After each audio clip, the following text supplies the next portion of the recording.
Good morning, I'm Reverend Patrick Mahoney.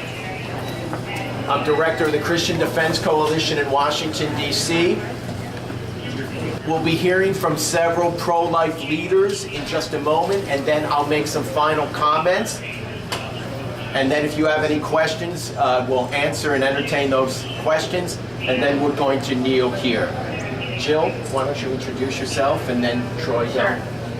My name is Jill Stanek, and I am a registered nurse who discovered that at my hospital babies were being aborted alive and allowed to die in 1999. I held a little abortion survivor who was 21 weeks old until he died for 45 minutes. He was about the size of my hand, and he didn't move very much. He was using all of his energy attempting to breathe. And at a certain point, I couldn't even tell if he was alive or not unless I held him up against the light to see his heart beating through his chest wall, because their skin is so thin at that age. And after he was pronounced dead, he folded his little arms across his chest, tied them together with a little string, wrapped him in a shroud, and took him to the morgue where all dead patients went. I held a little aborted human being until he died. 21 weeks that this bill would have saved had it been in place. Now, this little abortion survivor was the impetus for a bill passed eventually in the state of Illinois called the Born Alive Infants Protection Act that Barack Obama, as state senator, voted against 4 times.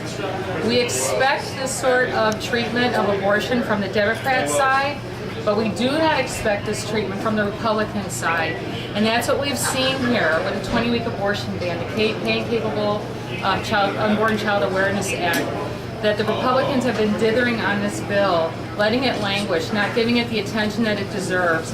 They have a bigger majority in the House than they've had since 1929, 1930, and there is no excuse for this bill not to have been introduced when it was supposed to be introduced on January 22nd, but certainly not to have let it languish for the last 2 months without making any action whatsoever about it. That's why I'm here today, to help apply pressure to the GOP House leaders, but also to reorient the public, reorient politicians, that we are talking about real babies who feel excruciating pain as they are ripped apart limb from limb before they die.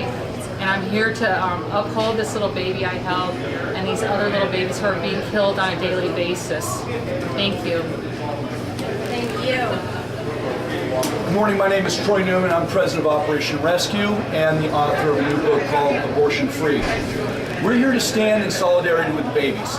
And we may be arrested today, we may kneel and pray, and we may forfeit just a little bit of our freedom, but that is nothing compared to the 1,200 to 2,000 babies that die every single day here in America. Now, we were told yesterday by Speaker Boehner's office that this is the most pro-life Congress that has ever been installed.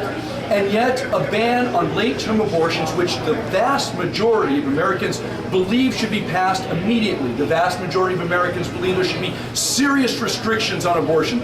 This bill has languished in the House, the so-called most pro-life House in the last 70 years, has languished for 3 months.